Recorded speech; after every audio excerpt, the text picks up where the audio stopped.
Bom dia a todos e a todas. É com enorme prazer que eu venho aqui coordenar essa mesa com meu ex-orientando de doutorado aqui na UFG, ele é prata da casa, João Oliveira Ramos Neto. João é professor efetivo de História do Ensino Básico Técnico e Tecnológico do Instituto Federal de Goiás.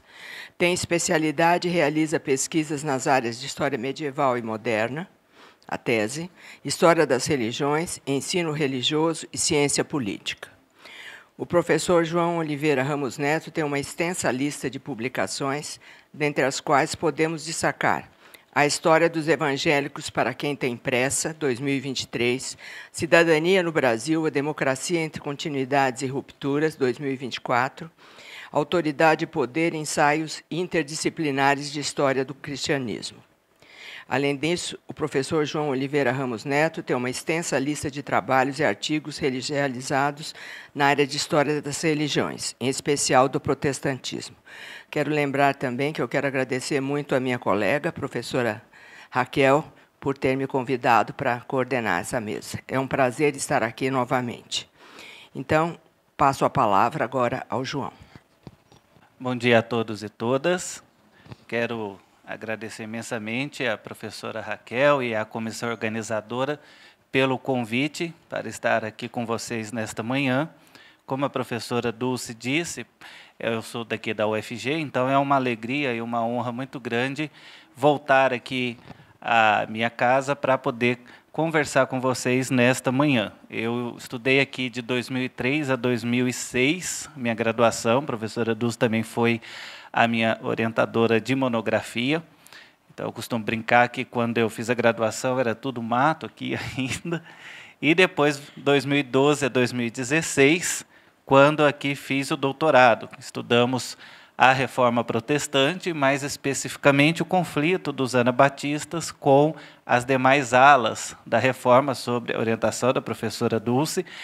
E nós trouxemos várias inovações na discussão historiográfica, revendo alguns reducionismos, inclusive da historiografia francesa, sobre os anabatistas.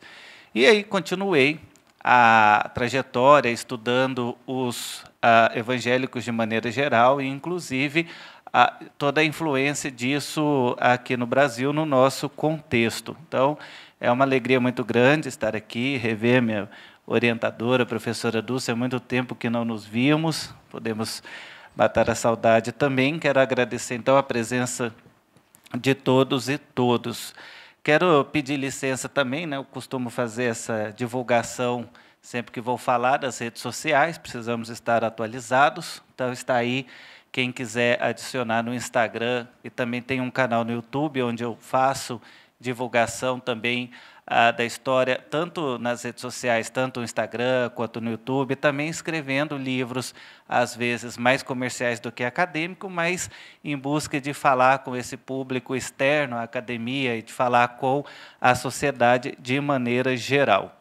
Bom, então, como está aí na programação, a nossa fala nesta manhã tem como título Da Esquerda à Direita, a trajetória política dos evangélicos no Brasil. Eu quero começar com uma metáfora. Os conceitos que eu trago aqui para pensarmos hoje são tão perigosos de trabalhar que é como se eu estivesse manipulando oxigênio e hidrogênio em um laboratório químico. Pode dar certo, ou um pequeno deslize no manuseio desses gases e o laboratório explode. Agora, não é porque uma reação química é perigosa que um químico deixa de fazê-la. Da mesma forma, não é porque alguns conceitos são muito complexos de definição que nós vamos deixar de discuti-los. Então, eu vou correr o risco, e espero que até o final da conferência a gente não tenha nenhuma explosão aqui. Então, a nossa fala será dividida em 3 partes. Primeiro, quem são os evangélicos? Segundo, o que é esquerda e direita? E terceiro, a trajetória propriamente dita. Então, vamos começar com o conceito de evangélicos. Se nós fizermos uma definição etimológica, evangélico é aquele que segue o evangelho. Mas, para a nossa conferência hoje, precisamos de uma conceituação sociológica.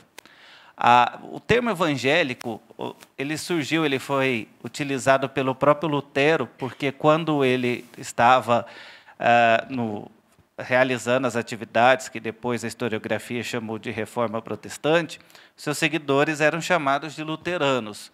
E ele pedia para que não fosse usada essa expressão, mas sim que os seus seguidores fossem chamados de evangélicos. Mas hoje, para a nossa realidade e para esta conferência, eu fiz uma definição do que seriam os evangélicos. Então, como eu coloquei a projeção, evangélicos são cristãos, nem católicos, nem ortodoxos, nem espíritas, que afirmam que suas crenças são baseadas exclusivamente na leitura da Bíblia e que, de alguma forma, têm alguma herança histórica com a Reforma Protestante do século XVI, com duas características principais: são extremamente heterogêneos e totalmente descentralizados. Ou seja, a primeira característica é que são muito, muito diferentes entre si. A academia propôs uma tríade: tradicional, ou histórico, pentecostal e neopentecostal. Essa tríade, como eu tenho demonstrado em outros trabalhos, artigos, livros, não dá mais conta da realidade. O que definia cada um desses grupos se fundiu ou ficou totalmente fluido. Então, não dá mais para a gente falar em tradicional, pentecostal e neopentecostal, porque o que caracterizava esses três segmentos já não caracteriza mais. E, ao invés de ajudar, essa tríade acabou piorando, pois gerou um juízo de valor extremamente preconceituoso. Uma suposta superioridade qualitativa dos tradicionais sobre os neopentecostais. Isso acontece até porque, na sua imensa maioria, foram os evangélicos tradicionais que ocuparam a academia e criaram esses conceitos. Então, a gente tem um exemplo de notícia. Quando é algo negativo, para não generalizar, se fala que são os neopentecostais.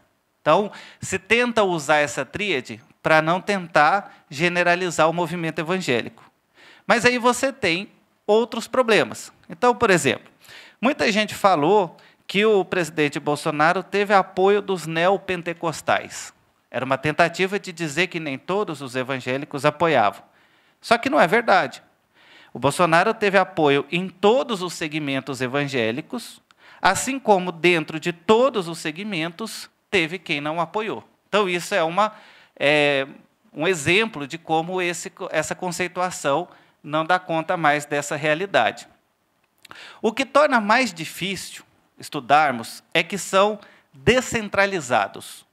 Ninguém está autorizado a falar por todos, como o Papa fala pelos católicos. Não existe liderança tradicional ou burocrática. Então, são lideranças carismáticas, como Weber explica. Então, a gente tem o exemplo de um dos mais famosos da atualidade, que é o Silas Malafaia. Ele é uma voz evangélica, mas ele não é autorizado a falar por todos os evangélicos. Então, ele fala, e muitos se sentem representados, mas muitos não se sentem representados por ele. Bom, agora que nós definimos quem são os evangélicos, vamos para os conceitos de direita e esquerda. E aí, é claro, eu vou utilizar aqui como a discussão introdutória, porque o nosso objetivo não é discutir a conceituação de direita e esquerda, nosso objetivo é discutir a trajetória dos evangélicos. Então, esse conceito ele é introdutório, mas dá conta do que nós vamos fazer nesta manhã. Então, eu trouxe, claro, o Bobbio com o seu clássico direita e esquerda. E aí, na página 81, ele faz essa definição. O homem de direita é aquele que se preocupa, acima de tudo, em salvaguardar a tradição. O homem de esquerda, ao contrário, é aquele que pretende, acima de qualquer outra coisa, libertar seus semelhantes das cadeias a ele impostas pelos privilégios de raça, casta, classe, etc. Adiante também, na página 93, ele faz a seguinte definição.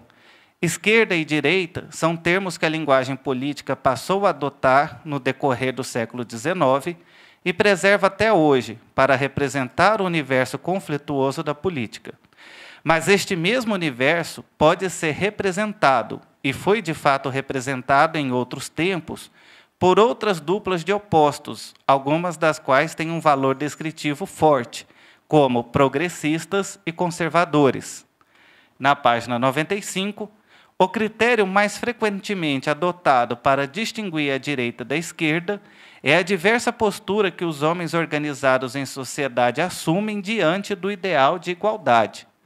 O igualitário parte da convicção de que a maior parte das desigualdades que o indignam e que gostaria de fazer desaparecer são sociais e, enquanto tal, elimináveis.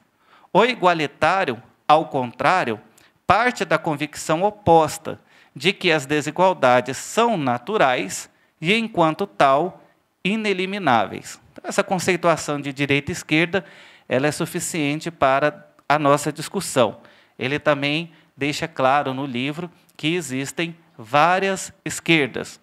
Agora, para ficar mais claro, mais objetivo também, vamos pensar nos partidos políticos do Brasil.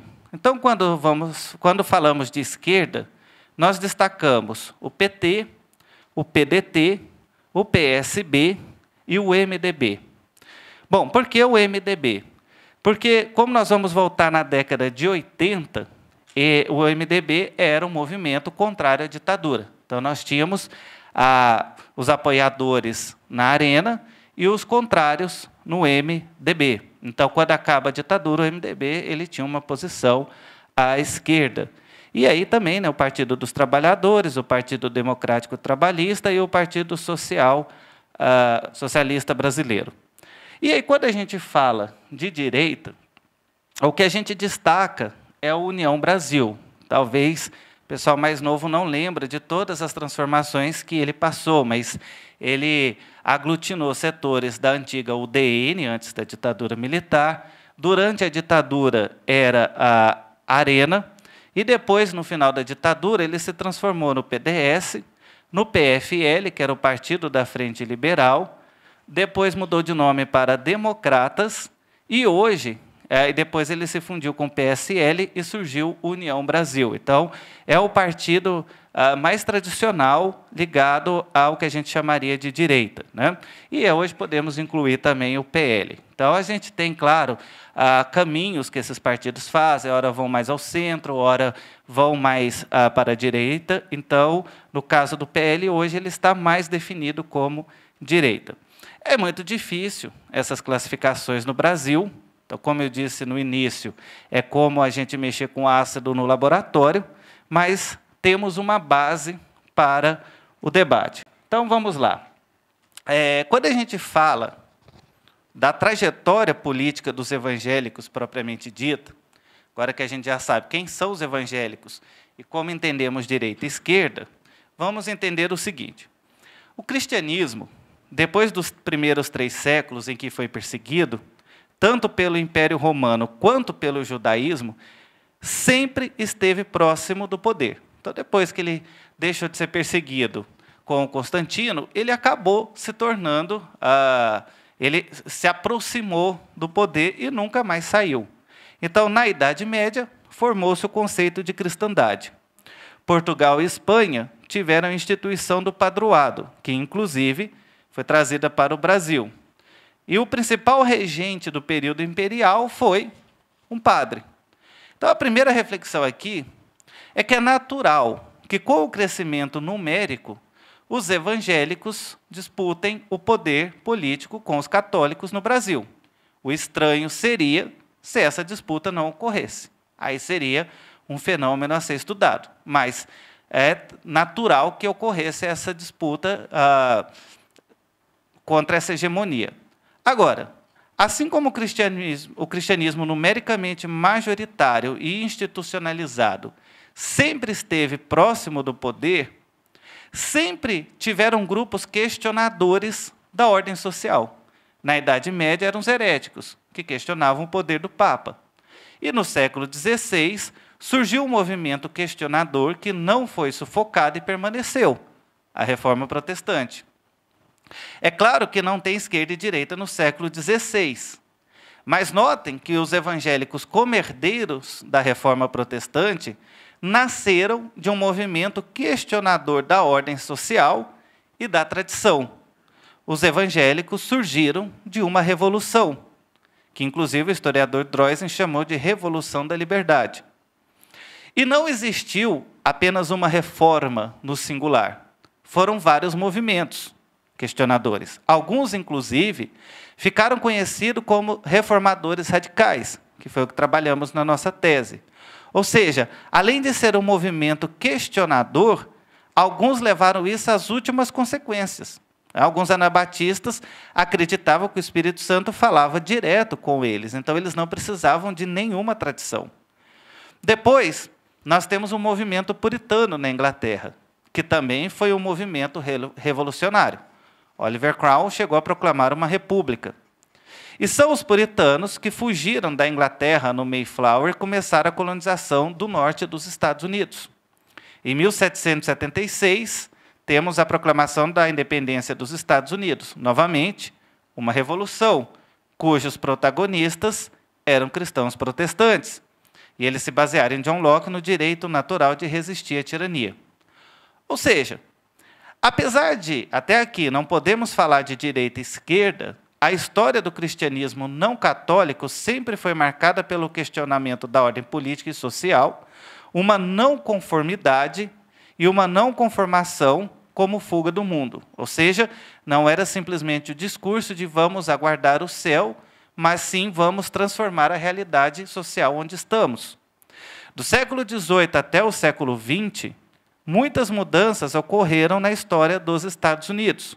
E eu destaco duas mudanças. O surgimento do movimento fundamentalista e o surgimento do pentecostalismo. Então, depois da independência dos Estados Unidos, os protestantes continuaram se expandindo por aquele país e surgiu o fundamentalismo, que significa o retorno aos fundamentos da fé, então, reafirmação de dogmas sagrados que estavam sendo questionados por alguns teólogos alemães, que propunham uma dessacralização da leitura da Bíblia, e os protestantes dos Estados Unidos disseram, não, a leitura da Bíblia tem que ser partindo do pressuposto de que os milagres ali narrados realmente foram milagres, realmente foram extraordinários.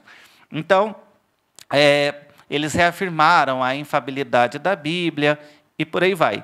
E depois o surgimento do movimento pentecostal, que, além de outras características, trazia uma novidade, porque até então, para os protestantes históricos, no momento que uma pessoa se tornava cristã, que ela se convertia, automaticamente ela era batizada no Espírito Santo.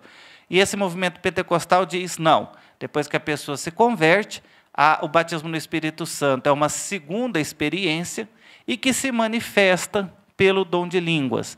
Então, os protestantes históricos faziam uma leitura, e ainda fazem, de que relatos sobrenaturais da Bíblia cessaram naquele momento que o cristianismo surgia, enquanto que o pentecostalismo vai dizer que não, que isso ainda está em vigor. Então, aqueles milagres que são relatados no livro de Atos ainda acontecem, como falar em línguas e dom de curas, e por aí vai. Bom, por que eu fiz toda essa volta? Um fator que é muito importante quando estudamos os evangélicos no Brasil, é que esse movimento chegou aqui vindo dos Estados Unidos, após todas essas transformações. Então, a gente tem que ter claro que os evangélicos no Brasil, apesar de requererem uma herança da Reforma Protestante, eles não vieram diretamente da Reforma da Europa, mas passaram por essas transformações nos Estados Unidos e chegaram aqui vindos de lá. Então, apesar de algumas denominações requererem uma herança reformada, é muito importante ficar claro que os evangélicos do Brasil não são herdeiros diretos da Reforma Protestante, mas herdeiros dos evangélicos dos Estados Unidos. Então, os evangélicos chegaram no Brasil no Império, no século XIX, e, nesse momento, a representação numérica era muito pequena. Consequentemente, a participação política inexistente. No século XX, surgiu a Assembleia de Deus, maior igreja pentecostal, e a Congregação Cristã no Brasil. E aí os evangélicos ganharam um impulso. Mas a política ainda não era uma preocupação primordial. Quando a Assembleia de Deus e a Congregação Cristã no Brasil surgiram, eles tinham mais uma característica sectária. Então, não era coisa de crente participar da política, esse era o discurso. Inclusive, a Congregação Cristã no Brasil ainda tem essa postura até os dias de hoje. E um exemplo, em 1964, a Marcha da Família com Deus pela Liberdade foi capitaneada pela Igreja Católica. A preocupação dos evangélicos não era política, era prioritariamente doutrinária, porque começaram a ter divisões internas, justamente por causa dessas diferenças de interpretação da Bíblia, como a ideia do dom de línguas, dom de curas.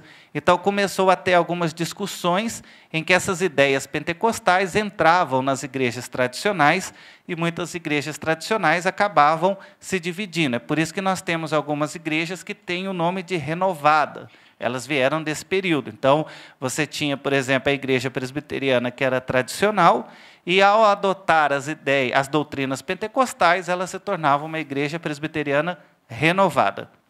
Mas o crescimento evangélico explodiu mesmo a partir da década de 1970, com o surgimento de denominações como a Igreja Universal.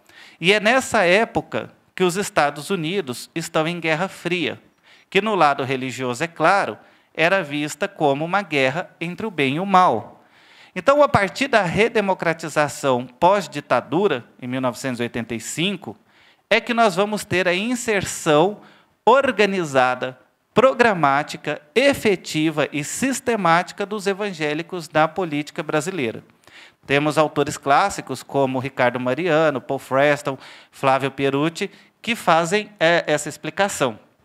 Citando aqui o Ricardo Mariano, rompendo com seu antigo apoliticismo, diversos grupos pentecostais passaram a engajar-se ativamente na política partidária, por ocasião do Congresso Nacional Constituinte de 1986.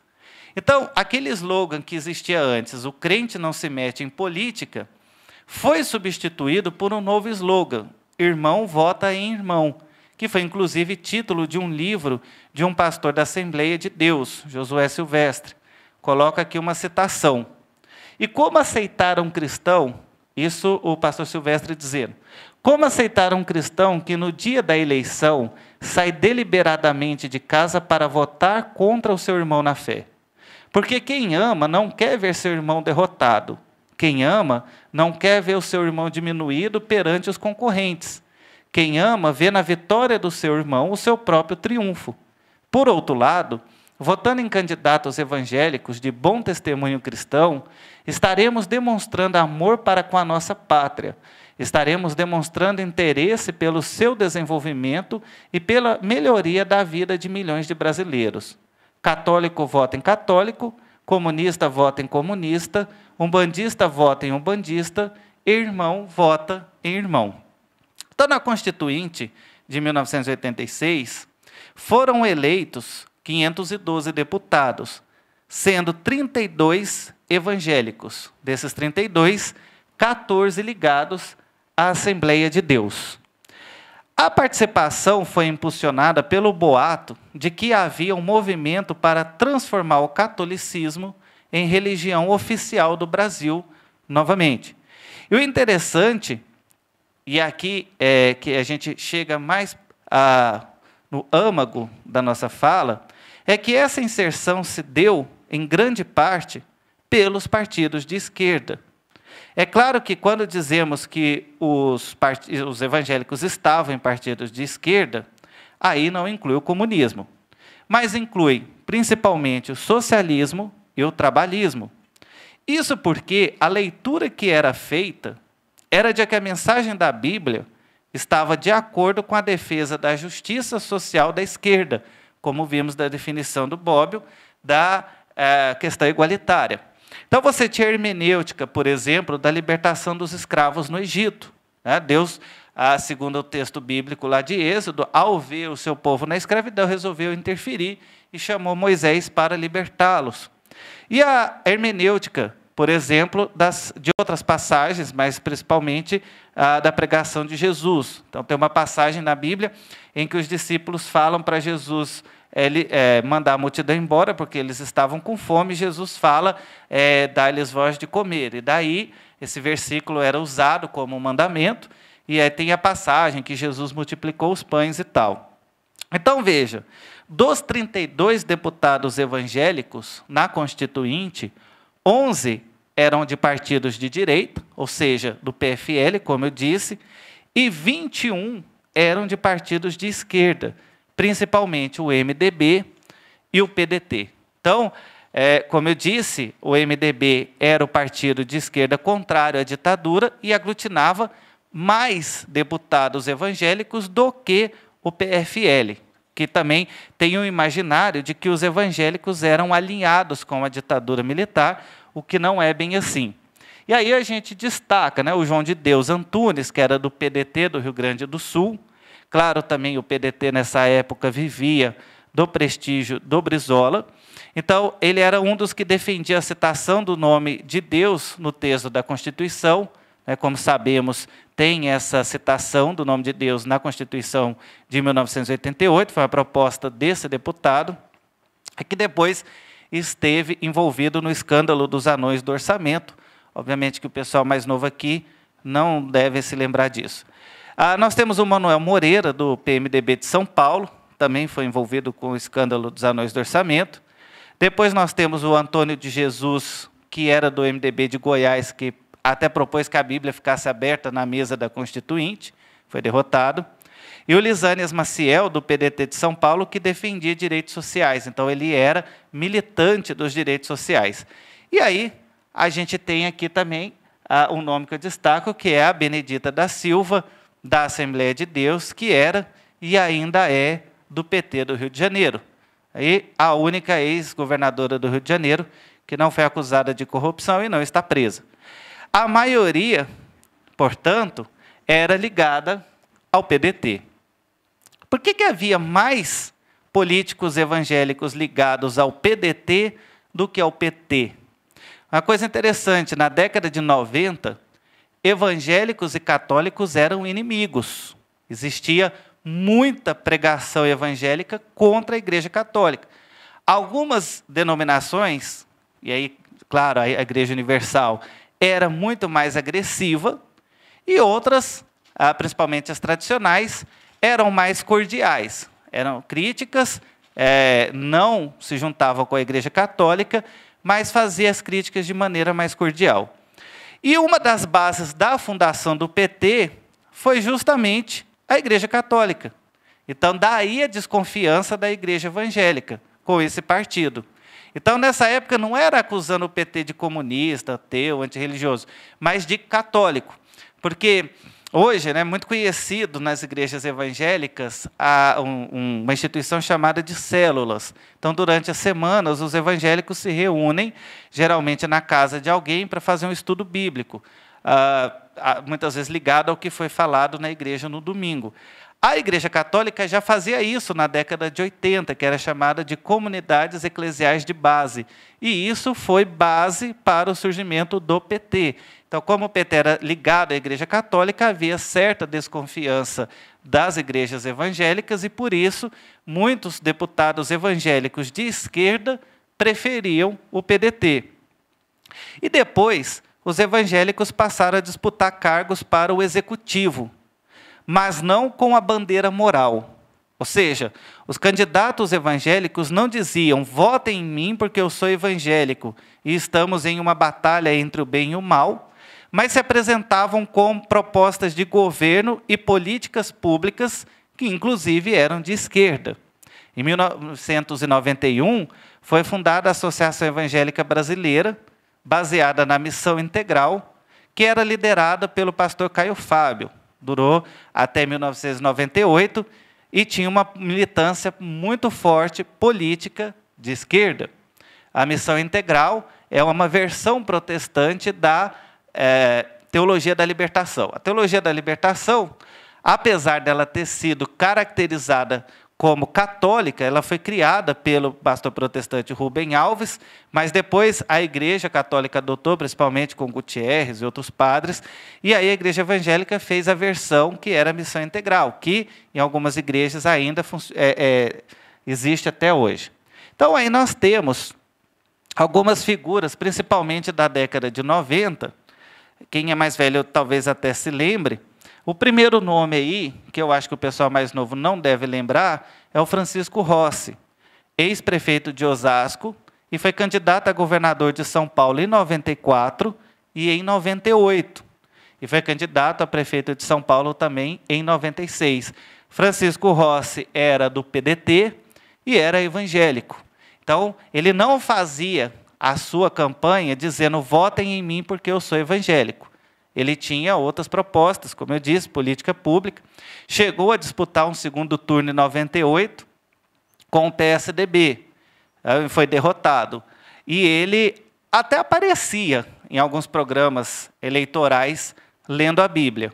Mas a ênfase da campanha não era o fato de ser evangélico. O segundo nome é bem conhecido aqui em Goiás, a dona Iris Rezende, esposa do Iris Rezende, que em 1994 foi vice do candidato à presidência da República, Orestes Quércia. E aí você tinha pastores, líderes evangélicos que diziam: vote no Quércia para presidente, porque a sua vice é evangélica. O Quércia ficou em quarto lugar na campanha para presidente em 94, que elegeu Fernando Henrique. Terceiro é o Garotinho, que também não pedia votos porque era evangélico. Ele apresentava as ações sociais que fez enquanto governador do Rio de Janeiro. Ele ficou conhecido na época por ter criado os restaurantes populares, que tem a refeição de R$1. E aí a campanha dele era acusado, ele dizia que estava sendo acusado de ser populista, mas que o Juscelino Kubitschek, o Getúlio Vargas também tinham sido acusados, e ele ia aumentar o salário mínimo. Então, os candidatos evangélicos não tinham como bandeira a questão moral, eles faziam propostas de políticas públicas, e muitas vezes políticas públicas de esquerda. E aí a mais conhecida, Marina Silva, que foi candidata em 2010 a presidente pelo PV, em 2014 pelo PSB. Esqueci de falar, a dona Iris era do MDB, que, como vimos, surgiu à esquerda, e depois o Garotinho era do PSB, também um partido de esquerda. Nas eleições de 2000, o PT conquistou várias capitais, como a Marta Suplicy em São Paulo, e em 2002, o Lula e o PT chegaram ao poder, à presidência da República. E nas eleições de 2002, a imensa maioria dos evangélicos apoiou a candidatura de Lula e o PT. Não havia, entre a esmagadora maioria da liderança evangélica, o discurso de que o PT e a esquerda eram do diabo. E aí chega a nossa pergunta: por que a maioria das grandes lideranças evangélicas brasileiras mudou politicamente da esquerda para a direita nas últimas eleições? Bom, para responder, trago 5 hipóteses que eu estou começando a pesquisar esse tema, então é uma oportunidade de debatermos essas hipóteses. Depois podemos, espero que tenham algumas perguntas, reflexões, provocações, para que possamos amadurecer esse texto. Mas essas 5 hipóteses é um ponto de partida para pensarmos o tema. Por que houve essa mudança?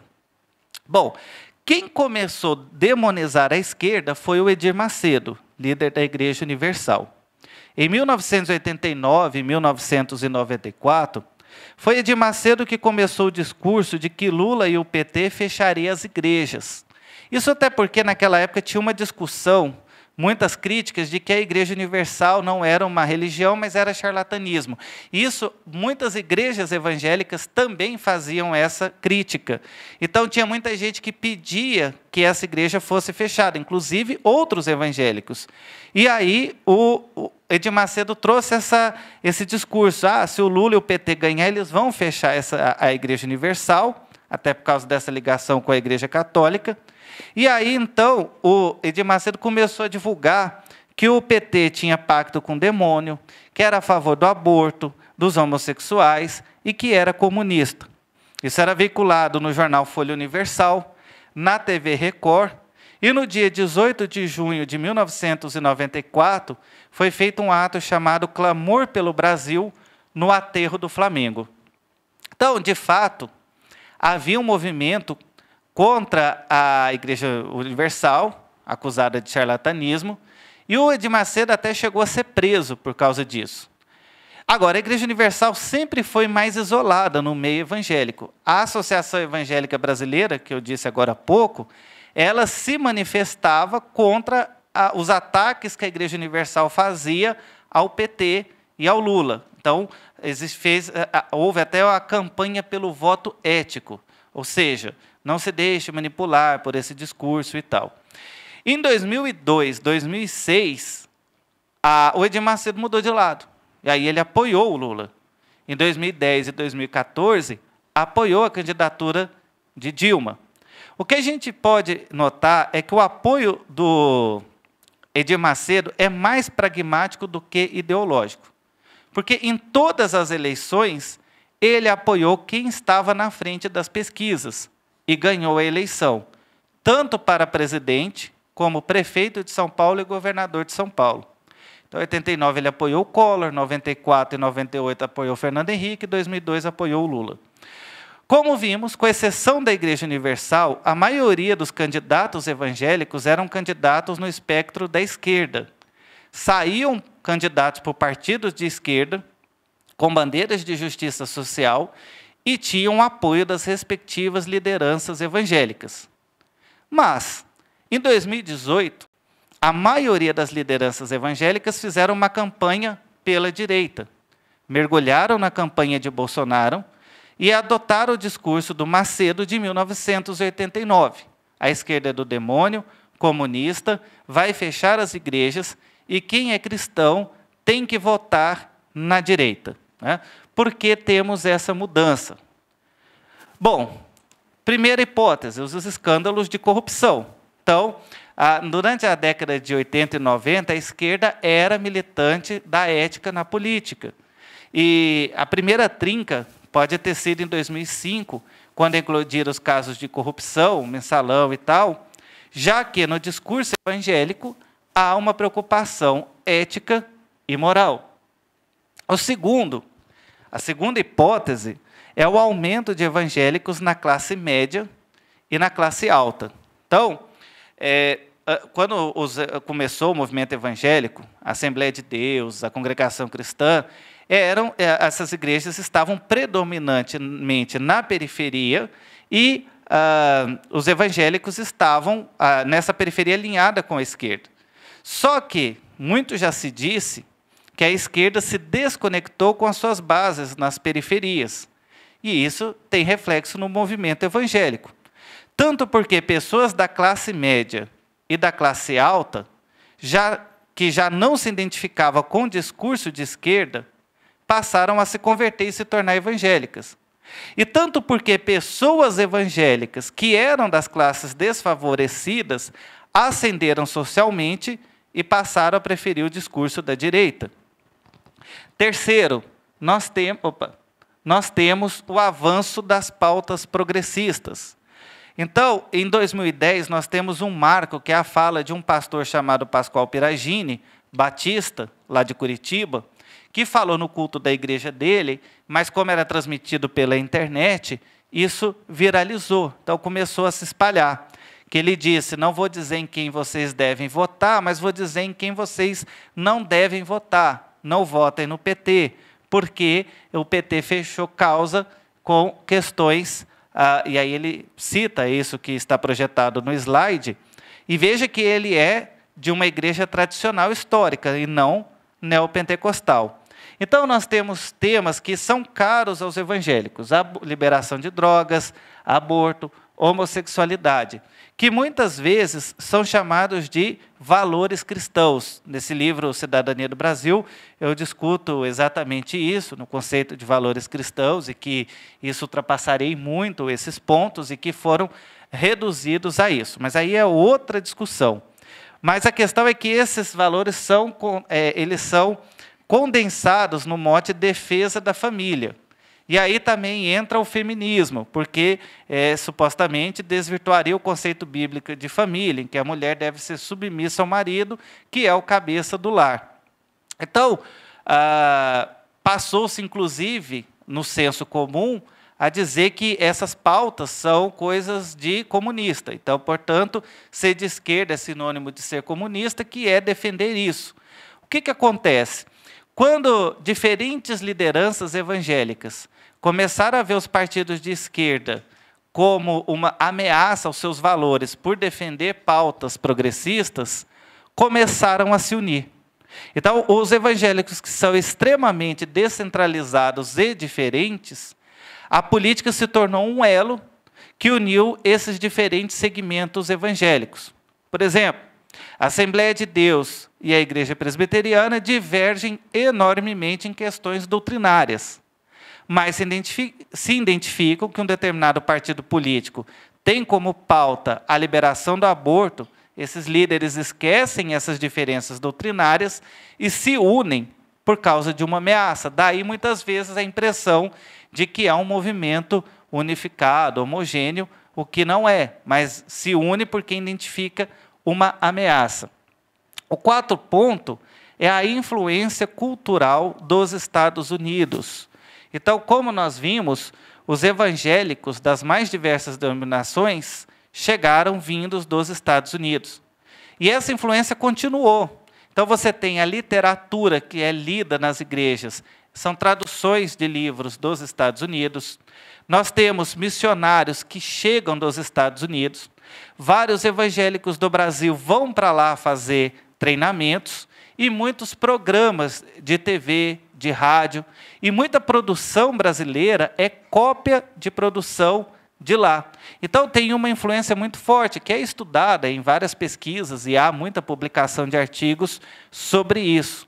E aí, é na época que os evangélicos mais crescem numericamente no Brasil, é a época que o neoliberalismo domina.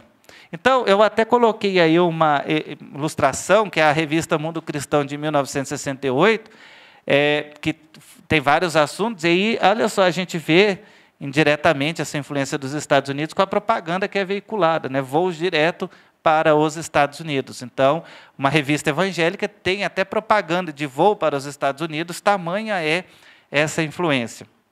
Quem combatia a Guerra Fria era liberal. E veja que a Guerra Fria, religiosamente, era explicada como a guerra entre o bem e o mal. Então, você tem, por exemplo, Ronald Reagan. Logo, os líderes cristãos acabaram se aproximando do liberalismo e, consequentemente, da direita. Então, eu até coloco aí uma reportagem dessa revista falando do presidente Nixon. O atual presidente dos Estados Unidos, Richard Nixon, trouxe para a Casa Branca o mesmo clima espiritual em que se desenvolveu sua vida cristã. Na sua posse, ele seguiu a prática iniciada pelo presidente Eisenhower, em sua segunda posse, de usar uma Bíblia da família para o juramento de fidelidade. Nixon usou uma Bíblia e tal. Aos domingos, há culto na Casa Branca, quando são convidados pregadores de diferentes denominações e tal. E aí, no final, o presidente tem também o costume de, cada noite, antes de se deitar, ler uma amostra da correspondência que o povo lhe envia e tal.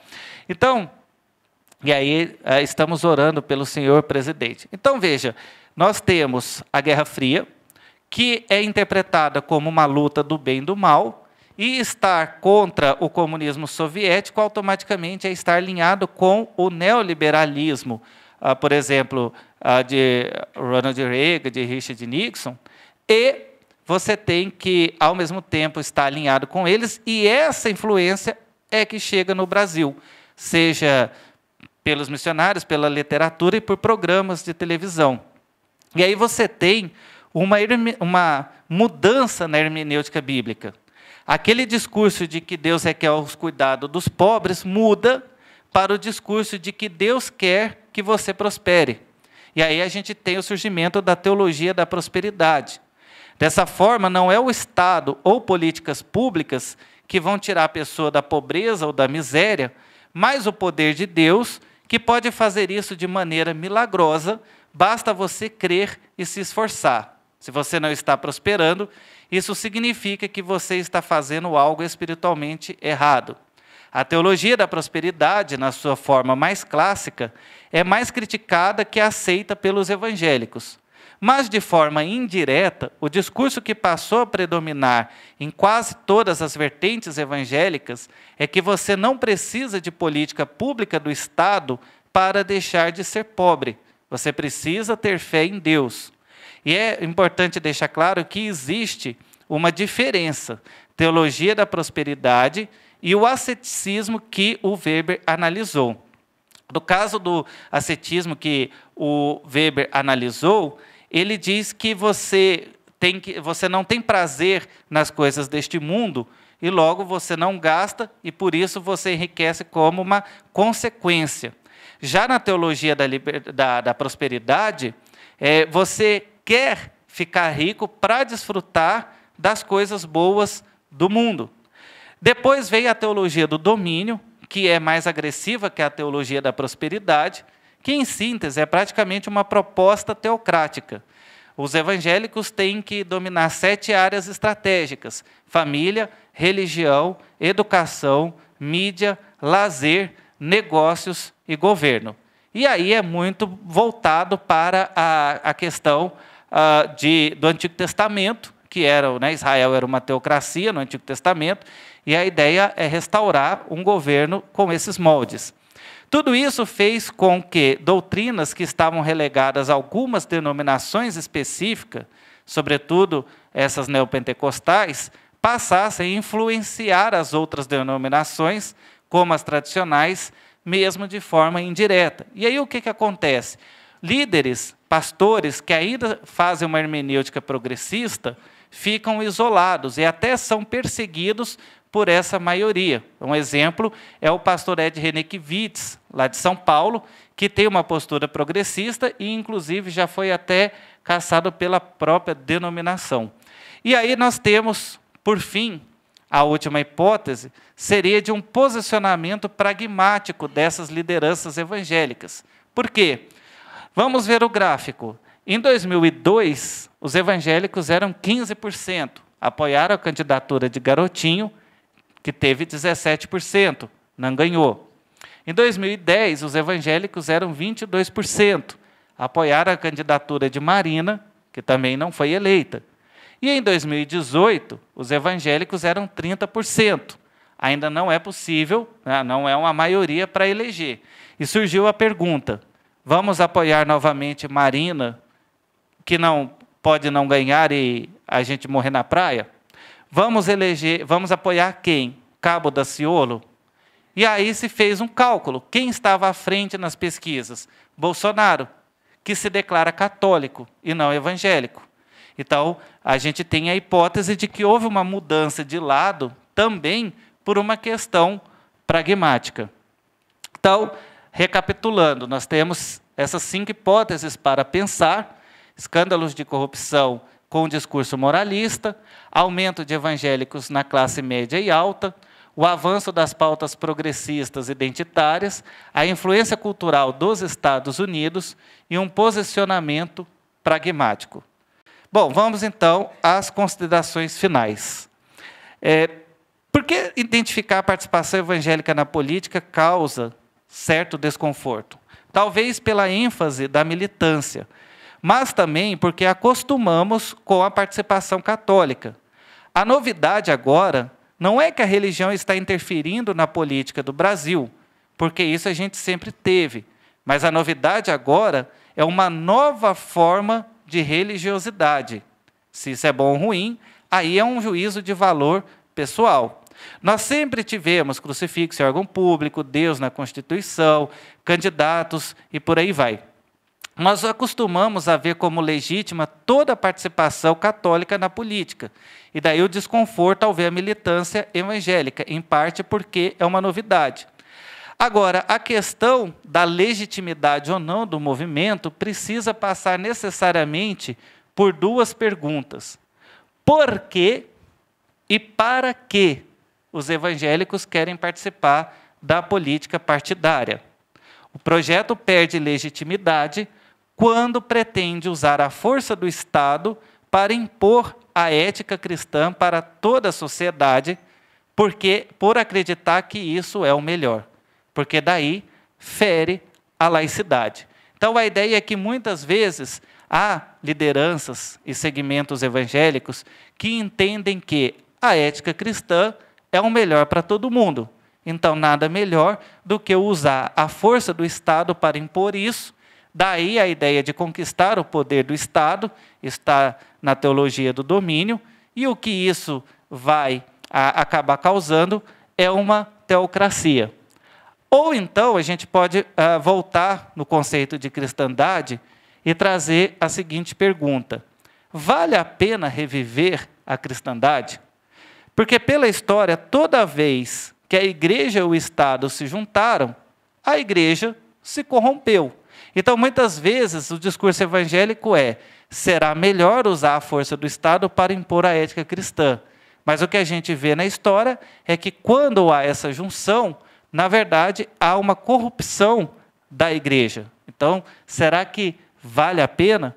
E o terceiro é: os evangélicos vão continuar crescendo numericamente ou chegaram ao teto? Por quê?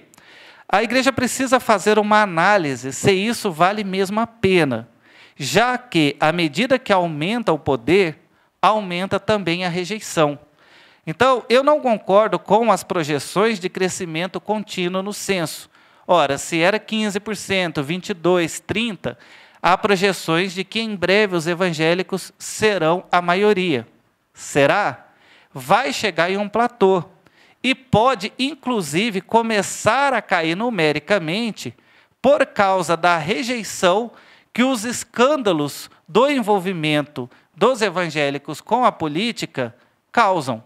Se fizermos uma pesquisa para ver quantas pessoas se afastaram das igrejas evangélicas por causa do envolvimento delas com o bolsonarismo, por exemplo, acredito que até as lideranças ficariam assustadas. Então, pode ser que esse envolvimento com a política cause mais prejuízo do que benefício. Pode ser que, por causa desse envolvimento dos evangélicos com a política, escândalos que advêm disso façam com que as pessoas criem mais preconceito e mais resistência, o que leva com que esse crescimento numérico chegue num teto e comece a decair. Então, eu, particularmente, não acredito que esse crescimento será contínuo e os evangélicos se tornarão maioria. Eu acredito que chegou em um teto e que pode começar a cair. Então, mais uma vez, está aí as redes sociais e muito obrigado pela presença de todos, obrigado pela atenção e devolvo a palavra à professora Dulce.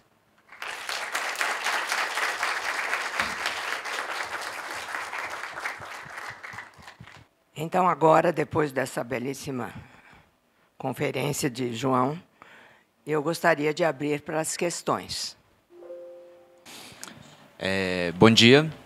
Obrigado pela fala, professor. Eu tenho conhecimento superficial sobre um artigo específico da área das relações internacionais, do professor Guilherme Casarões, da FGV, em que ele analisa, o nome do artigo é Statecraft Under God, e ele faz um estudo de caso do Brasil relacionando aos Estados Unidos nessa questão de um transnacionalismo que esse populismo cristão tem realizado, não só no Brasil e nos Estados Unidos, mas exportando para outros países, por exemplo, na África, né, no continente africano. Qual conhecimento ou influência que você percebe nessa capilarização da política dessas igrejas evangélicas, né, dessas lideranças, em regiões que não são o Brasil, fora do Brasil, né, na África, em outros países da América Latina, por exemplo? Bom dia. Não querendo ser maniqueísta, mas já sendo, toda a apropriação que os evangélicos têm sobre as questões morais e muitas vezes ignorando as questões econômicas que o liberalismo e o neoliberalismo podem trazer, porque, por exemplo, a gente tem o pastor Marcos Feliciano votando contra projetos que visam reduzir a carga horária trabalhista, defendendo que deve ser que deve se trabalhar até morrer, o senhor acha que a apropriação moral pode ser uma maneira de desvincular a população de, por exemplo, a votar em projetos que podem trazer mal a ela, como projetos que visam reduzir questões trabalhistas, aumento de cargas, ou que seja tudo isso em nome de Deus? Bom dia, eu queria perguntar assim sobre essas igrejas evangélicas que meio que se promovem como mais joviais ou, de certa forma, progressistas, que às vezes são chamadas de tipo igreja de parede preta. Você acha que elas realmente têm valores progressistas ou isso é, de certa forma, uma fachada para tipo, atrair pessoas jovens? E como isso influencia tipo, no crescimento do posicionamento de direita entre pessoas mais jovens? Bom, obrigado pelas perguntas, que são bastante interessantes no sentido, né, de provocações que a gente pode aprofundar a reflexão. Cada pergunta dessa acho que daria uma fala só sobre, porque são assuntos bastante complexos. Mas, assim, a primeira, eu não conheço esse autor da FGV, mas eu conheço outros que isso tem sido muito estudado nos Estados Unidos, academicamente, e tem uma autora, por exemplo, chamada Amy Smith, que ela também analisa a influência da religião, sobretudo a protestante, na política e faz essa comparação de Estados Unidos e Brasil e de Estados Unidos e outros países além do Brasil. Bom, assim, não é meu objeto de estudo agora ou em outros momentos, como isso se dá em outros países.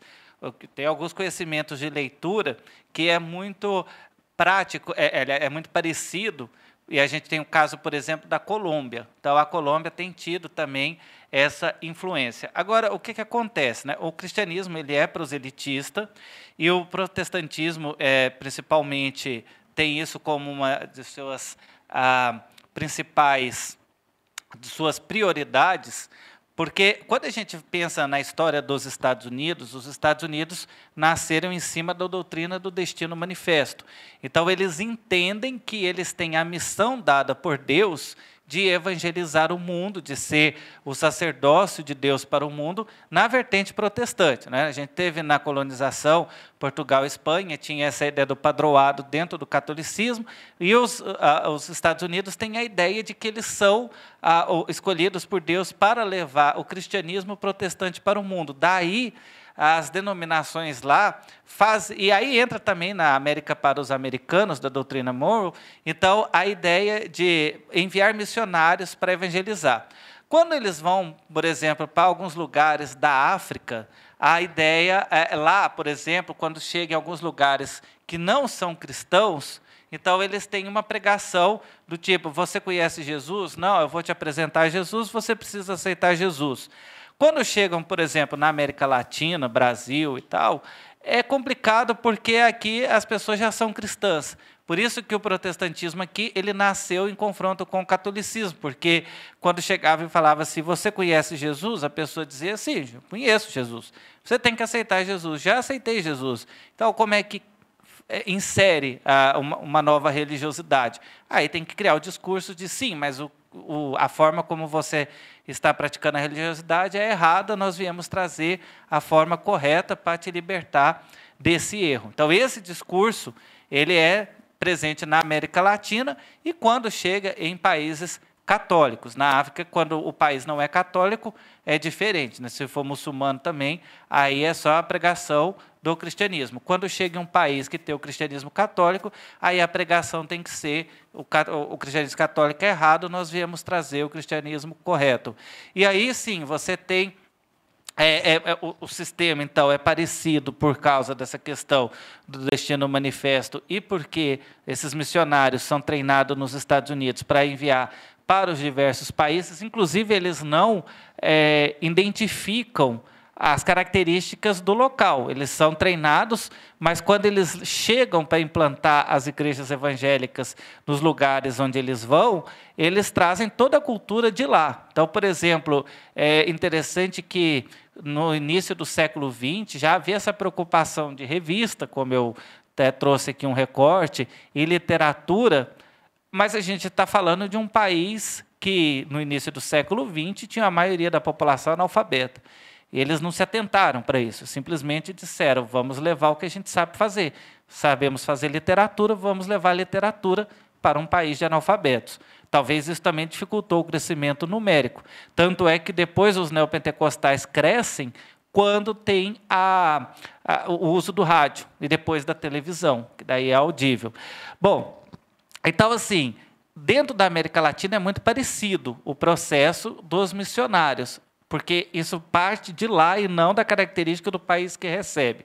E aí, uma vez que o país se torna, vai tendo esses adeptos evangélicos, ele também tem essa preocupação. Então, o Brasil também envia vários missionários para outros países e que não tem nada a ver com questão social. Não é assim, agora o Brasil foi evangelizado pelos Estados Unidos, tem que evangelizar a África, porque a África é mais pobre que o Brasil. Não tem nada a ver. Tanto é que o Brasil envia missionários para países ricos, inclusive para os próprios Estados Unidos, para fazer evangelismo entre os imigrantes latinos que estão lá. Que aí se aproveita que eles estão mais fragilizados por estarem num lugar diferente e se agrega em igrejas lá. Então, tudo isso tem dentro dessa questão, eu não sei se respondi a pergunta, mas dentro dessa questão do proselitismo, da ideia, né, que Jesus disse de por todo mundo e pregar o evangelho. Então, todas as igrejas evangélicas entendem essa responsabilidade e, por isso, enviam missionários. Já a questão da apropriação moral, essa pergunta também é muito complexa e muito extensa, e aí eu não quero cair dentro do marxismo, porque não é a minha vertente teórica, que diz que a religião é o ópio do povo, que seria a discussão da infraestrutura econômica e a religião estaria na superestrutura, mas é claro que existe um uso da religiosidade para pautas econômicas. E aí eu trato isso nesse livro, Cidadania no Brasil. Esse livro, o Cidadania no Brasil, ele foi financiado pelo IFG e ele é totalmente aberto. Você acha ele no Google, é só você colocar Cidadania no Brasil, a democracia entre continuidades e rupturas, e foi um livro que nós organizamos no IFG, e aí o meu capítulo é a sua pergunta, que ele diz que eu trabalho justamente como é feita essa hermenêutica da Bíblia, porque a Bíblia tem vários mandamentos sobre vários assuntos, e inclusive sobre questões econômicas e sociais. Então, a Bíblia diz também que oprimir o pobre, explorar o pobre, o trabalhador, também é pecado. Você tem, por exemplo, passagens no livro de Isaías, capítulo 1, em que o profeta Isaías diz que Deus está dizendo, olha, vocês estão preocupados em fazer culto, mas não estão cuidando da justiça social. E não adianta vocês virem fazer culto se vocês não olharem a causa da viúva, do órfão, etc., etc.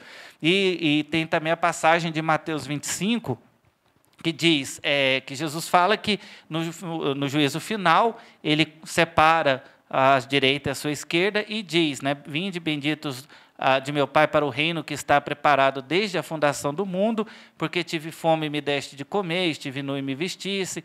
E aí perguntam, mas Jesus, quando fizemos isso? Ele diz, quando fizeram um desses pequeninos. Então você pode fazer uma leitura da Bíblia, vamos dizer assim, libertadora, e você pode fazer, sim, uma leitura da Bíblia de opressão. Então, depende, é como se você escolhesse aonde você quer colocar o foco. Então, essas leituras são possíveis. E aí é preciso ter essa conscientização, né? Que quando se faz uma leitura de, olha, temos que defender esses valores, que não é a única leitura possível. Porque muita gente também pega e fala assim, a Bíblia é machista, a Bíblia é isso, a Bíblia é aquilo. Mas é a leitura que se é feita, né? Porque você depende da hermenêutica que é feita. Por isso, até que lá na definição que eu faço dos evangélicos, né, eu digo o seguinte, os evangélicos são aqueles que afirmam que a sua leitura, que tiram as suas doutrinas da leitura da Bíblia. O que não é necessariamente o fato, porque muitas igrejas pregam coisas que não estão na Bíblia e dizem que está na Bíblia e forçam o texto para colocar no texto bíblico aquilo que se quer dizer, mas que não está lá, que também daria outra fala só sobre isso. Agora, a terceira pergunta, as igrejas da Parede Preta não são, de forma alguma, progressistas. Elas são fundamentalistas e bem alinhadas com o discurso de direita. Inclusive, a gente tem o famoso deputado Nicolas, lá de Minas Gerais, que tem um apoio muito grande nessas igrejas. A gente tem que tomar cuidado para não confundir esses conceitos, porque muitos conceitos que nós usamos politicamente, sociologicamente, historicamente, eles são homônimos dentro das igrejas, mas têm um significado completamente diferente. Então, as igrejas da Parede Preta, elas inovam nos costumes, nos usos. Então, por exemplo, na Assembleia de Deus, uma igreja bem tradicional, as pessoas vão para a igreja de terno, de gravata, usam Bíblia ainda física, né, de papel. E aí as igrejas da Parede Preta, por exemplo, inovam na liturgia, nas roupas. Então, a pessoa vai de bermuda, de camiseta, usa a Bíblia no celular e não mais no livro físico. Mas essas inovações nos usos, costumes, da liturgia, isso não tem nada a ver com o progressismo político. Então, as igrejas da Parede Preta estão dentro dessa tendência de se alinhar com o discurso da direita, que tem muito a ver, aí até junto com a pergunta número 2, pelo seguinte, esse discurso, porque o discurso da esquerda, ele tem sido... ele não tem encontrado tanto espaço, mesmo econômico, nas periferias, nas classes marginalizadas, porque agora está muito forte o discurso do empreendedorismo. Então, não espere o Estado fazer política pública para te tirar da... A gente está vendo isso agora na campanha para a Prefeitura de São Paulo. Então, não com o Marçal. Então, a ideia não espere o Estado fazer políticas públicas para você sair da pobreza. Tome a sua iniciativa, empreenda, trabalhe e você vai conseguir. E aí junta com isso o discurso, porque Deus vai te abençoar. Então, se você tiver fé, Ele vai te fazer prosperar. E aí alinha-se com esse discurso evangélico dessas igrejas, da qual a Igreja Preta é uma adepta, da Parede Preta é uma adepta, e aí se alinha com o discurso da direita. Então, não espere nada do Estado, até porque o Estado não vai te ajudar, estão te enganando. Seja um empreendedor e Deus vai te abençoar e você vai ser bem-sucedido nesse empreendimento. Não sei se respondi as perguntas, se não respondi, estou aberto e depois a gente pode continuar também, que esse debate não acaba nunca, né? Bem, agora vamos para mais um bloco de perguntas. O senhor acha que seria correto a gente pensar que a Igreja Católica recua na década de 60, 70 e 80, justamente em combate a uma intrusão da esquerda nas suas comunidades eclesiais de base, transformando essas comunidades em capelas onde não há espaço para reunião política, somente para coisas religiosas, e que isso contribuiria para o crescimento evangélico? Para a inserção dos evangélicos nesses espaços anteriormente católicos? A minha pergunta, ela vem muito acho que assim, de algo muito visível que a gente vem presenciando hoje nas eleições, né? Que é o uso das redes sociais em propagandas políticas, né? Aí eu cito o André Valadão, eu cito o próprio Pablo Marçal, o Nicolas, que eles usam muito das redes sociais para propagar os ideais deles. Mas, nesse sentido, eu me questiono se, e pensando também na última parte da fala do senhor, que em relação a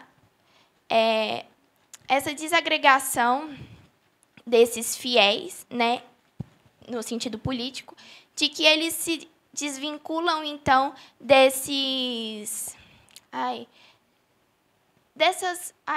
como é que eu posso falar?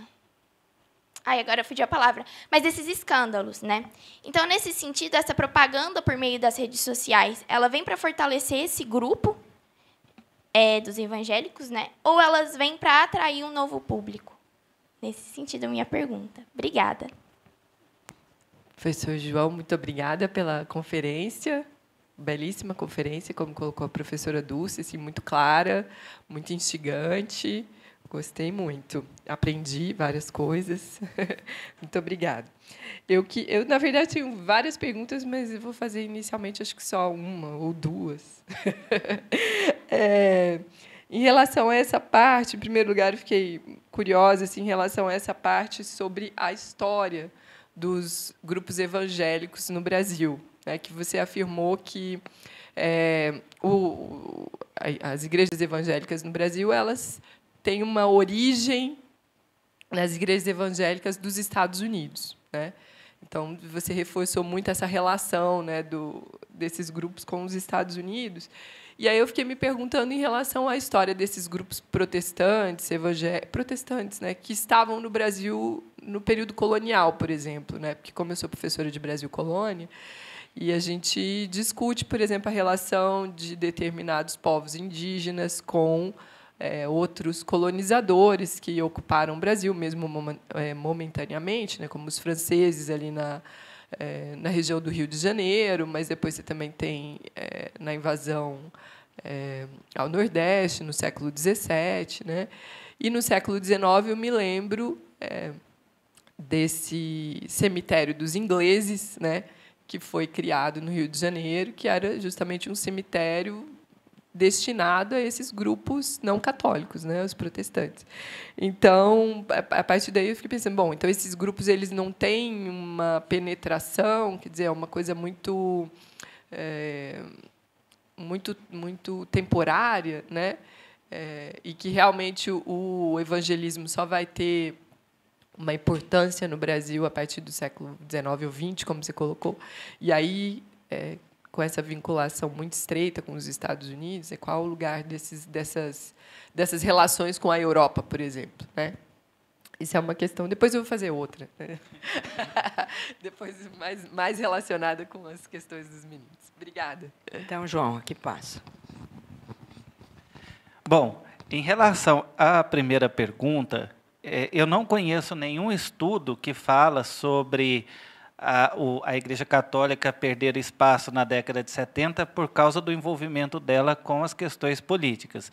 Existe muito estudo sobre isso, porque a partir da década de 70, a Igreja Evangélica, principalmente essa vertente neopentecostal, que eu já não uso mais, mas na década de 70 a gente pode falar, né, desse segmento neopentecostal, foi mais por uma questão mesmo de pregação agressiva. E aí existem explicações, como a do Ricardo Mariano, de que isso se dá porque, principalmente a Igreja Universal, usou a própria religiosidade a seu favor. Então, por exemplo, na questão das religiões de matriz africana, não se negava os orixás, mas dizia, não, realmente existe, acontece, mas eles são demônios. Na Igreja Católica também a pregação de que intercessão dos santos era idolatria, uso de imagem é idolatria, e que, portanto, a pessoa precisava se converter. Então, eu conheço estudos que falam de que isso o crescimento evangélico e o recuo da Igreja Católica, da hegemonia católica a partir da década de 70, se dá mesmo por questões doutrinárias e não por questões políticas. Pode ser, há um tema a ser pensado, mas nunca pesquisei nesse sentido, não conheço estudos que fazem afirmação que vão nesse sentido. É até um tema interessante de pesquisa a ser explorado, sobre o quanto esse envolvimento das comunidades eclesiais de base com a política de esquerda afetou, influenciou. Porque, assim, pelo que eu entendi da pergunta, se a Igreja, talvez a Igreja Católica tivesse se envolvido mais com a política, talvez ela não tivesse perdido tanto espaço. Foi essa a sua pergunta, né? Porque daí né? Teoricamente a gente não trabalha na história, mas o que eu acredito que pode ser trabalhado é em que forma que o quanto esse envolvimento da Igreja Católica com a política, o quanto isso influenciou na perda de espaço, né? Dá para se fazer uma hipótese nesse sentido. E aí eu acho que você até seria interessante percorrer esse caminho nas pesquisas, que é um tema a ser explorado. Porque, a princípio, eu desconheço estudos que falem sobre a relação do envolvimento com a política com a perda de espaço numérico ou de seguidores. Já a segunda, sobre o uso das redes sociais, a gente realmente tem, né, assim, domínio das redes sociais hoje na política, tanto é que candidatos que não têm tempo de televisão conseguem crescer na campanha, e depois da eleição do Bolsonaro não há dúvida mais do papel das redes sociais, e as igrejas também foram para as redes sociais. E aí a gente entra também no conceito da modernidade líquida do Bauman, porque e tem a ver com o que eu disse sobre a insuficiência da classificação histórico-pentecostal e neopentecostal, porque essas redes sociais também misturam, inclusive, as doutrinas evangélicas. Então, a pessoa frequenta uma determinada igreja domingo, mas durante a semana ela recebe várias informações de outras lideranças que ela começa a se identificar. Então, um clássico, por exemplo, eu já vi uma pessoa da igreja presbiteriana, e essa pessoa foi uma vez e falou assim: eu estava lá na reunião da igreja e pedi a oração pela conversão de uma pessoa. E a pessoa que estava liderando a reunião disse: não, nós não vamos orar porque nós acreditamos que a pessoa vai converter se ela estiver predestinada. E a pessoa disse: eu não concordo com isso. Então, veja, ela está numa igreja cuja doutrina diz a pessoa se converte se for predestinada ou não, e ela diz: eu não concordo, porque ela viu na rede social que outras igrejas oram pela conversão de pessoas, ela quer levar aquilo para a sua própria igreja. Então, a gente acaba entrando nesse conceito da modernidade líquida também nas igrejas, porque as igrejas foram, por exemplo, na pandemia, muitas já tinham canais no YouTube para fazer transmissão, desde o início dos anos 2000, dos anos 2010, a segunda década. Mas, com a pandemia, até a igreja pequenininha do bairro foi para a internet. E aí causa toda essa mistura. Agora, é interessante essa questão dos escândalos, porque o evangélico, muita gente pensa que ele é uma pessoa ingênua. Ele não é ingênuo. Ele sabe que tem muitos pastores corruptos, mas ele não se importa, porque ele diz o seguinte: isso é problema do pastor com Deus. Depois ele dá conta para Deus. Então, assim, até porque também aquela imagem do evangélico que é uma ovelhinha obediente, o pastor fala, vote no candidato, e todo mundo vota, isso também é um imaginário que não é a realidade. Porque, na verdade, os pastores reclamam disso, porque ele está passando uma orientação para a igreja dele, para a ovelha dele, mas aquela pessoa está consumindo outra informação na rede social e vai pelo que ela viu na rede social e não pelo que o pastor dela falou. Então, existe toda essa influência, acaba também acontecendo isso que você falou. Então, às vezes, a pessoa diz, bom, agora, uma coisa que é muito comum, que foi o que eu disse lá no começo, é desse juízo de valor qualitativo que se fez. Porque como quem primeiro entrou na academia era majoritariamente da igreja tradicional, fez-se algo qualitativo. Então, o evangélico tradicional é intelectualizado, é politizado, e o neopentecostal não é. E aí, muitas vezes, as pessoas dizem isso. Tem escândalo, tem pastor corrupto, tem manipulação, mas não na minha igreja. Minha igreja é diferente, a outra que é assim. Também a gente percebe isso muito nas redes sociais. Mas, como eu disse, é algo que não dá mais para ficar assim muito demarcado, porque você vê escândalos em todos os segmentos, você vê gente séria em todos os segmentos. Essa divisão qualitativa não funciona mais, não dá mais conta do recado. Não existe igreja mais séria do que a outra. Quer dizer, o que seria uma igreja séria? E teria que fazer essa definição, e aí a discussão vai embora. Agora, a terceira pergunta, da professora Raquel. Então, nós temos no Brasil Colônia, nesse momento, os evangélicos que chegam são europeus, são da Reforma. Então, na invasão, chamada de invasão, que é um conceito também que não usa mais, mas eu não sei qual é o conceito correto, mas da presença dos franceses no Brasil Colônia, nós temos os huguenotes, que são calvinistas que, inclusive, estão fugindo porque a França não aceitava, né? A França continuou católica, e aí acontece algo até parecido com os puritanos da Inglaterra, eles fogem, né? Então, por isso também a chegada na América. E nós temos,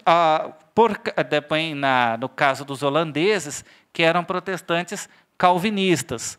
Então, quando você tem a colonização holandesa, também eles estão vindo da reforma. Só que eles não permanecem até... assim, se permanece, é muito numericamente insignificante. Depois você tem, por exemplo, durante toda a influência da Inglaterra no período do Império, muitos daqueles ingleses eram anglicanos.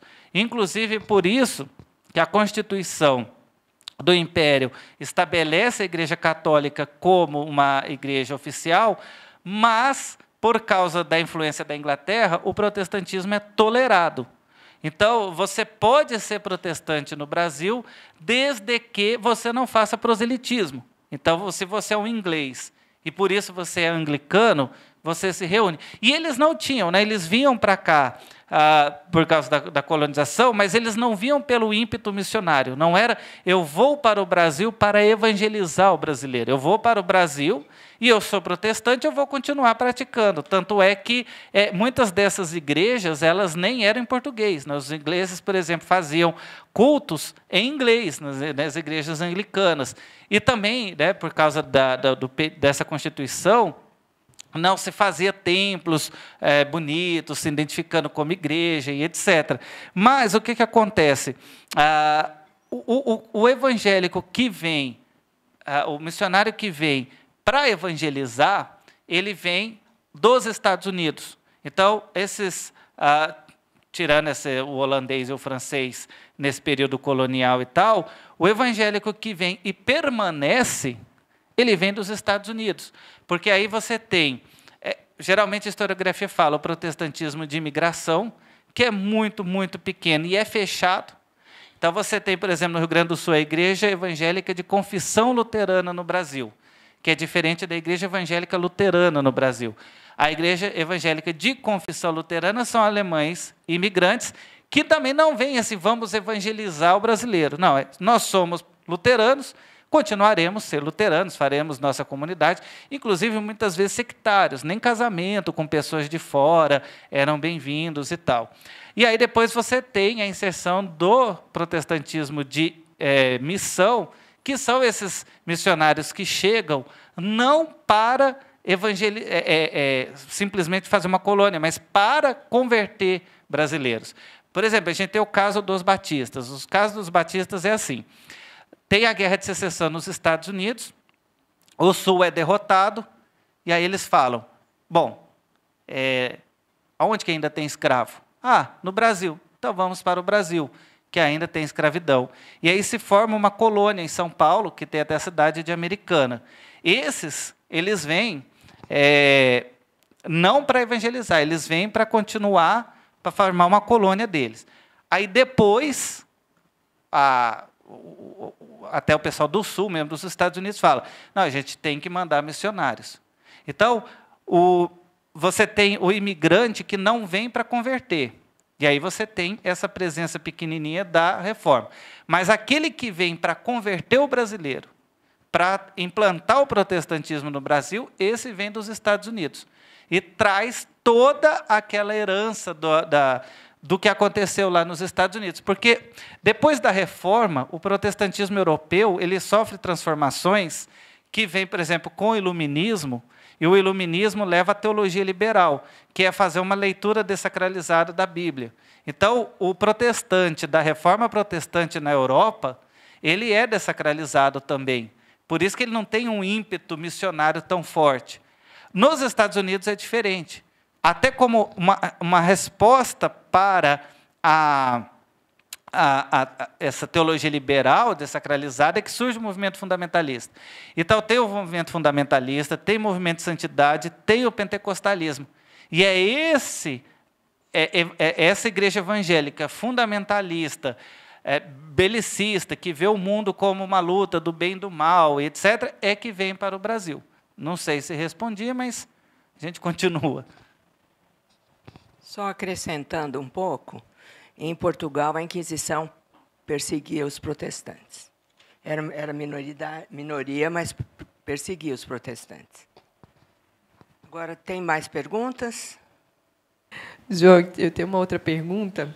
Você aludiu várias vezes aí na sua fala e também nas respostas a questão dos estudos, né? Então, por exemplo, na resposta ao estudante que estava ali falando, isso é uma questão a ser estudada, né? Ou na primeira pergunta também, né, ali para o Lucas, você falou, olha, eu não conheço muitos estudos, né, sobre isso, sobre essa presença em relação à África, o que tem a isso, né?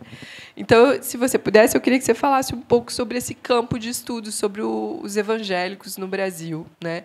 Dizer, é um campo de estudos que tem uma presença forte de historiadores, ou tem, sobretudo, de cientistas sociais, de antropólogos. E também, se você pudesse falar um pouco sobre as fontes para se fazer, né, essa história, esses estudos sobre os evangélicos, porque você fez referência a essa revista, né, Mundo Cristão. Então, quais são os tipos de fonte que são utilizadas para se fazer essa história? É isso. Obrigada. A minha trajetória, eu comecei a estudar a Reforma justamente porque, desde a graduação, eu percebi que não existia historiografia, principalmente em português, sobre a Reforma Protestante.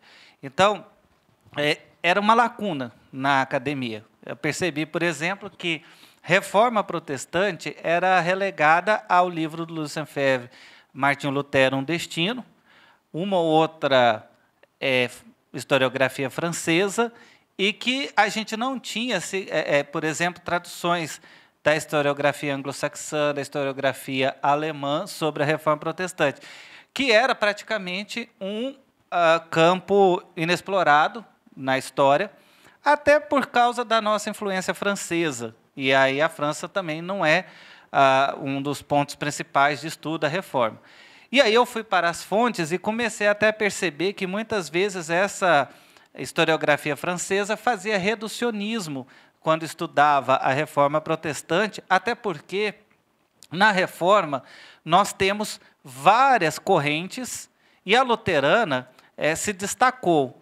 E, muitas vezes, a historiografia, inclusive, principalmente a francesa, falava das outras vertentes da Reforma a partir das fontes luteranas. Então, por exemplo, muitas vezes os anabatistas foram estigmatizados porque a historiografia não ia na fonte dos anabatistas, mas iam em fontes luteranas e viam os anabatistas a partir das fontes luteranas.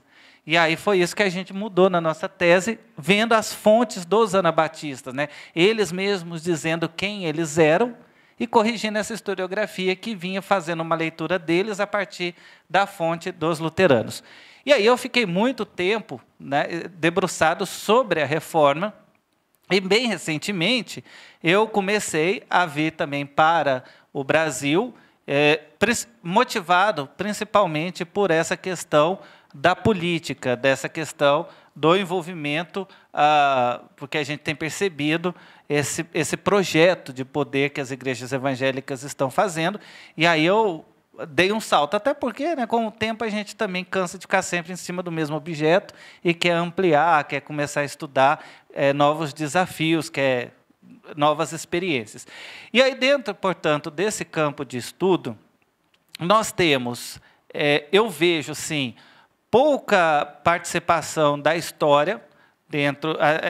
É o que você falou, a gente tem ciências das religiões, as ciências sociais e, principalmente, a teologia. Então, ainda é um campo muito amplo para ser explorado pela história, pelos historiadores. E aí teria, sim, diversas questões em aberto que ainda precisam, né, que dariam ótimos trabalhos, ótimas pesquisas, inclusive ainda, dentro da própria Reforma Protestante, ainda tem muito campo de pesquisa que, para ser explorado, para além dessa reforma luterana, até porque, mesmo quando ela é estudada, assim, mesmo quando se vai para a historiografia anglo-saxã e alemã ainda tem muita ênfase. Por exemplo, na historiografia alemã, a ênfase é sobre a reforma luterana. A historiografia anglo-saxã, a ênfase é na reforma calvinista.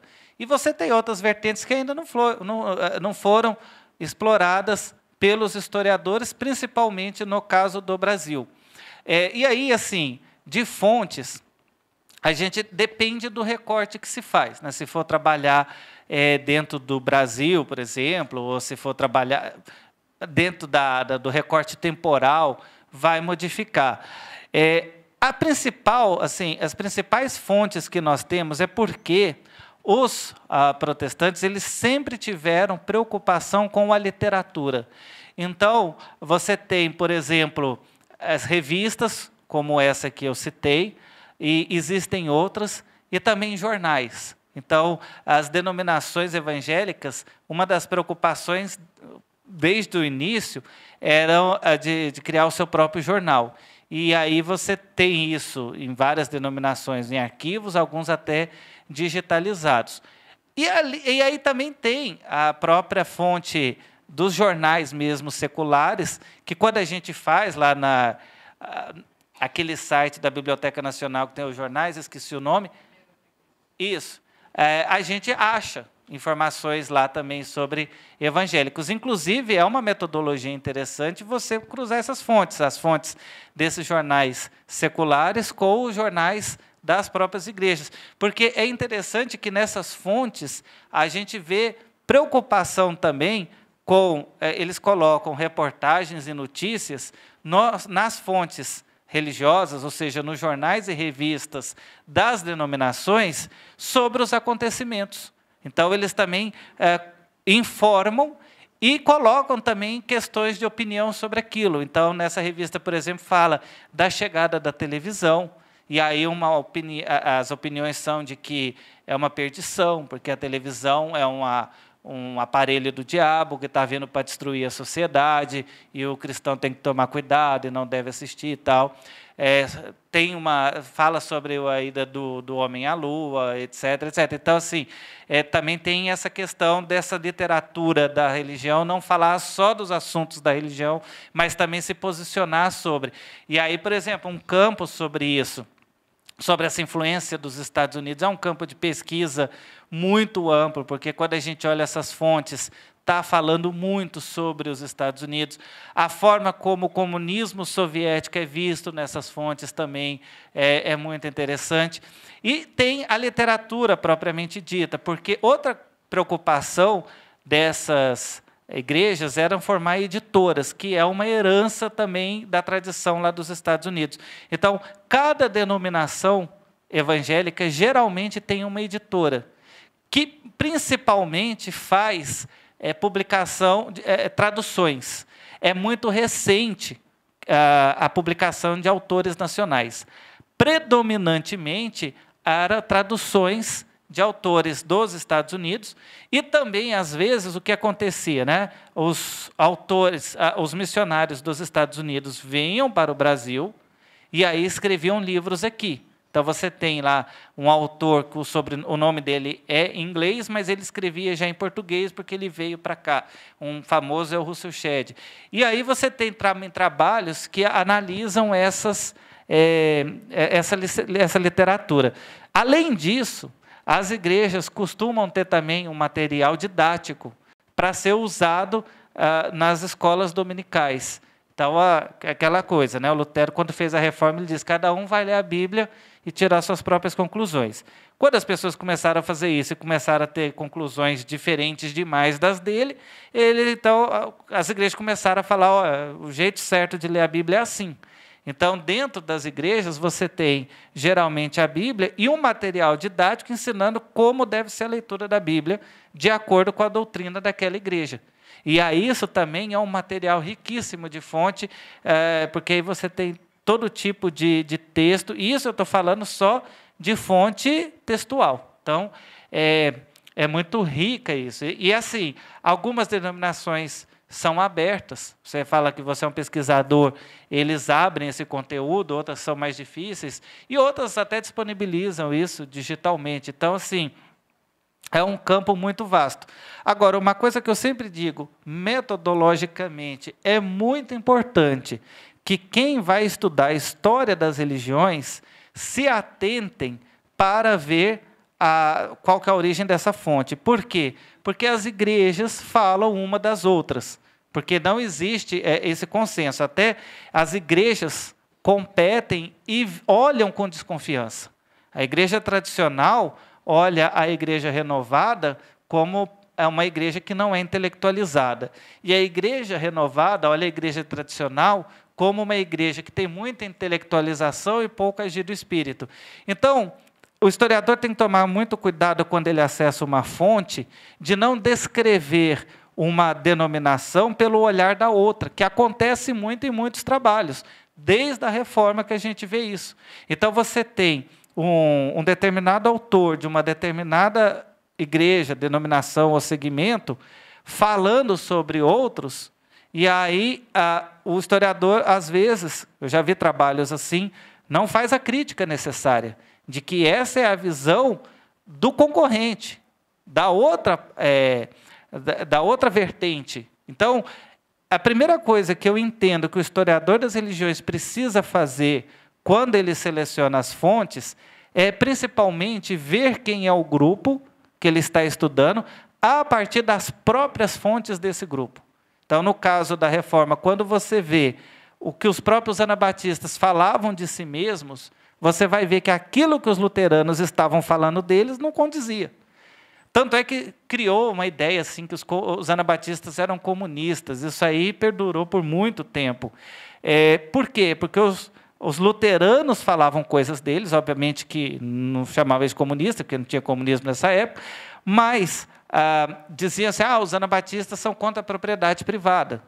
E aí depois o marxismo vai lá e fala, aí, está vendo? Então eles eram comunistas. Só que os anabatistas nunca disseram isso, que eram contra a propriedade privada. Isso era uma visão preconceituosa dos luteranos sobre eles.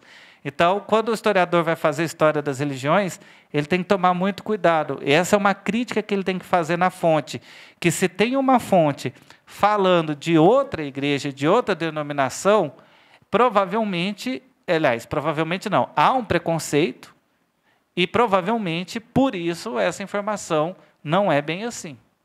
Não sei se respondi. Agora eu gostaria de chamar Cláudia, Ana Cláudia, para fazer os agradecimentos. Bem, Ana Cláudia.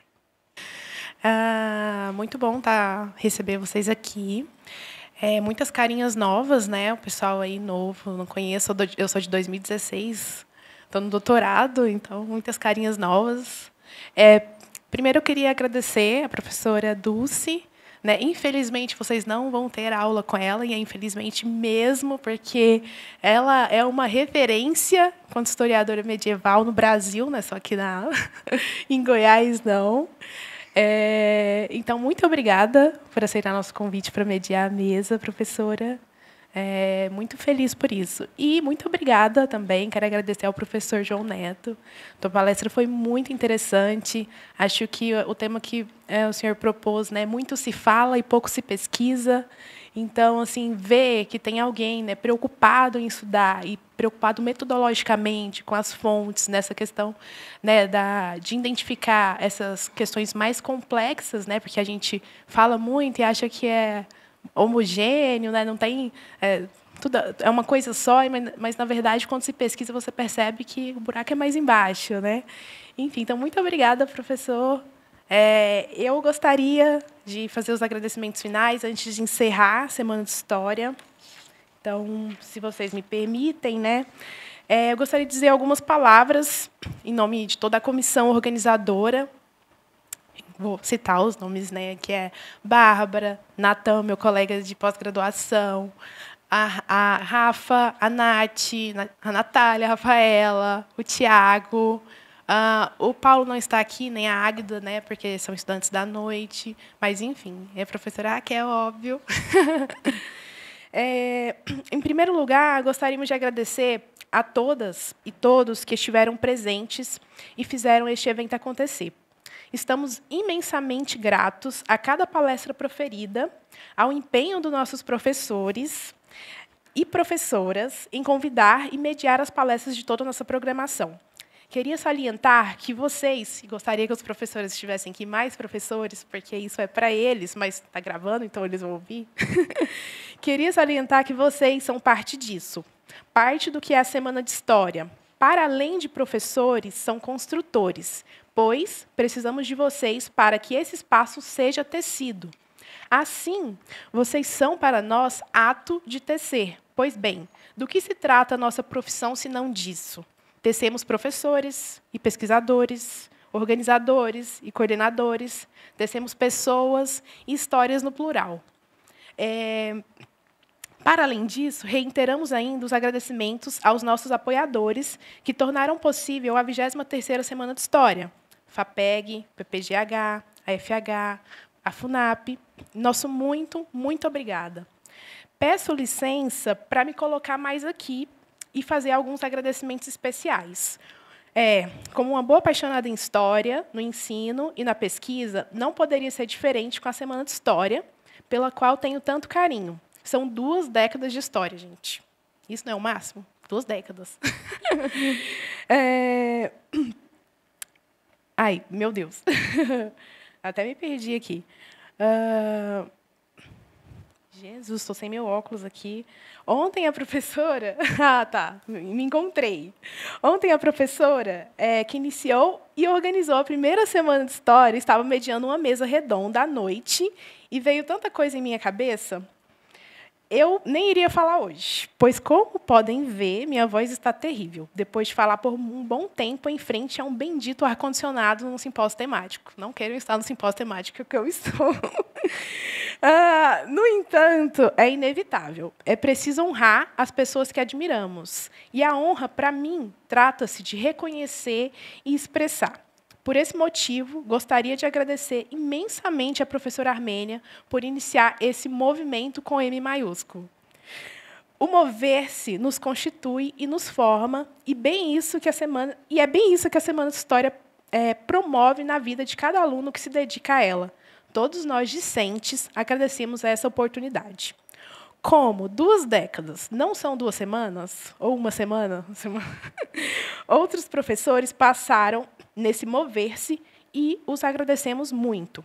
À vista disso, assim como eu, toda a comissão organizadora concorda com o fato. Isso é um fato, gente. Não poderá falar-se de história da Semana de História sem falar da nossa atual coordenadora, Raquel Campos. Quero dizer a todos e lhe dizer que você é a arte de tecer. Ato de força e de trabalho. Referência para todos nós. Obrigada pelo trabalho realizado nesses 6 anos de comissão, por nos oportunizar a possibilidade de realizar aquela vontade antiga de conseguirmos termos nossa própria identidade visual. Sem você, não conseguiríamos. Sempre muito atenta nos editais de apoio ao evento. Ela manda lá no grupo. Ó. E pronta para produzir um excelente projeto de execução para nós. Ela é excelente em corrigir qualquer coisa. A gente manda para ela que ela corrige. Sempre pronta a deixar tudo impecável para a melhor experiência dos alunos da graduação. Ela pensa muito em vocês, viu? Menos na gente da... Sempre pronta a incentivá-los. Nosso muito, muito obrigada. Dita essas palavras, eu gostaria de agradecer novamente ao professor João Oliveira Neto pela presença e palestra, e a nossa querida professora Dulce, e esperamos que tenham aproveitado, e esperamos vocês na 24ª Semana de História.